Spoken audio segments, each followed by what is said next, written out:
If you win an election to take office as an elected official, you winning the election means you should also get the powers of that of that job, right? There's nothing about administering elections that should be handed to partisan actors so that one party has a leg up in trying to win future elections. That's just not the way it's supposed to work. Trying to force those things is an anti-democratic, anti-small d democratic power grab. But that happening so bluntly and so obviously, causing revulsion in so many people in North Carolina, that, of course, is also happening in the larger context of what's happening in the country. And we are seeing, with the Republican Party ascending in Washington, we are seeing a really radical effort not to just, advance and advocate for and plan to implement Republican policies. We're seeing a really radical effort to change the American system of government, to consolidate power in one man's hands, to consolidate power within the executive branch of government. All this talk you've heard about firing huge swaths of the federal government, wiping out whole departments, firing career law enforcement people, firing whole categories of civil servants. All of that is about consolidating power in the executive branch. So there is no source of authority or judgment within the federal government except for the one guy at the top, except for Trump. Specifically, you've heard talk about them firing the FBI director, firing the chairman of the Federal Reserve. Those are jobs that don't turn over when the presidency turns over. They're specifically designed to be independent of the political cycle so that people in those jobs at the FBI and the Fed, they do what's right for the country and not just what's right for any particular president. But this insistence, this out loud insistence from the Republicans that Chris Wray at the FBI and Jerome Powell at the Fed somehow are going to be fired and replaced by Trump because he's coming in as the new president, that's not how the American system of government is supposed to run. That's about him consolidating his power over the executive branch, including the parts of it that are supposed to be independent from his power and control. We are also seeing, even before the Republicans take power, efforts to consolidate power over the press, not just threatening and intimidating reporters and news organizations, but now saying they're going to use the power of the government to do it, having their presumptive appointees say that news organizations will be reviewed by the federal government according to their editorial decisions on news issues. We're finally now getting some widespread discussion about their efforts to consolidate power also in just one man over the legislative branch of government. So over the fourth estate, the press, over the executive branch, but also over the legislative branch, over Congress. Trump demanding that the Senate not confirm his nominees, threatening to force the Senate to shut down so he can install his nominees without any confirmation hearings or votes. Right? That is an effort to consolidate his power in such a way that it marginalizes and renders inert and unimportant the legislative branch of government, in that case specifically the Senate. But it's not just the Senate. With Trump's austerity commission, this thing where they're going to cut trillions of dollars out of the budget, an effort headed by eccentric right-wing billionaire Elon Musk. In order to do that, they are reportedly planning on seizing for themselves what's usually called the power of the purse. Taking it away from Congress, just unilaterally cutting and reshaping the whole federal government without Congress being involved at all.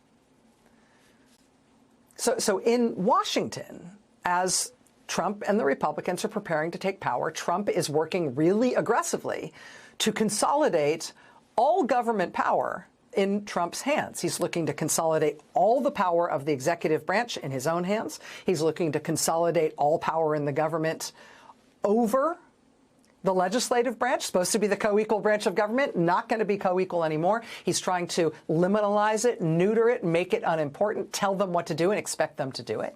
He's also trying to do the same thing over the fourth estate, right? The so-called fourth branch of government, the free press. There's also the judiciary, right? So far, frankly, I think he's been delighted how he's being treated by the third branch of government, by the courts, by the judiciary. So we don't yet see him moving to defy the courts or defy court orders, but don't rest on that. I think it's very possible that that is coming.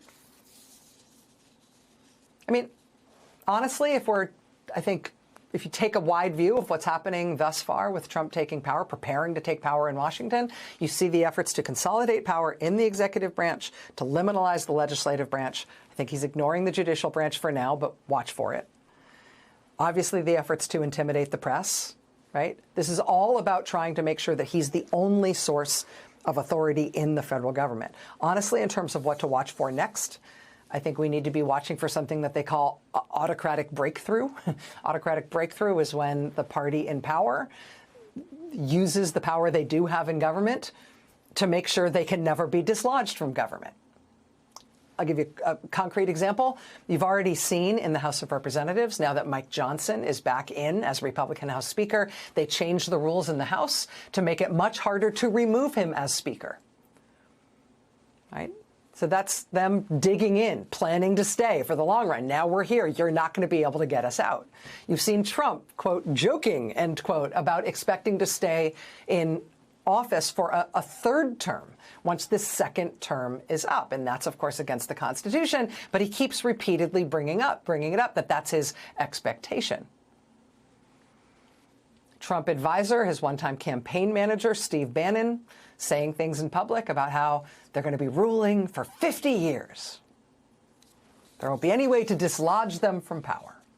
Autocratic breakthrough is when they use the powers they've achieved through winning elections to cement themselves in power so they can't be removed by future elections or by other democratic means. So we are watching the efforts to consolidate power. We are watching for signs of autocratic breakthrough, trying to entrench themselves in power so they can't be removed. This is just the way these things go. This is how strong men rule. These are the things that they are trying.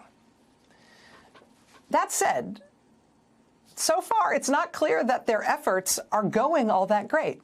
The fact that they just want these things doesn't mean that they get them. The fact that they're trying these things doesn't mean that they'll succeed. I mean, we've already seen terrible nominees like Matt Gaetz being laughed off of Capitol Hill and having to have his nomination withdrawn. We're seeing Senate Republicans not yet caving and not yet agreeing to shut themselves down so Trump can have his nominees installed with no confirmation hearings. The press turning out to be, yes, weak-kneed and lily-livered, as you might fear, in some quarters, but also defiant and professional and aggressive and creative in other quarters. The American Free Press, thus far, for example, has been doing a great job detailing the astonishing conflicts of interest and self-dealing and deep incompetence and lack of qualification, the salacious and even allegedly criminal past dealings of the freak show lineup that Trump has announced as his nominees for high office. And we'll get to some of those this hour. So his intentions for who he wants to install and for what he wants to do and how he wants to consolidate power so the American government is essentially just the will of one man, those are just his intentions. And it's worth being clear that those are his intentions. It's worth reporting on it, following it, being very clear-eyed about the fact that that's what he's trying to do. But just because those are his intentions doesn't mean those things are an inescapable fate for us as a country. Politics still works. Gravity still applies. The rules of nature still work. Right? Each of these things they're trying is likely to be a fight and a test. And it's not just in Washington. It's everywhere there is a push against democracy. Everywhere there is a push against small d democracy, we are seeing that there is a push for it, too.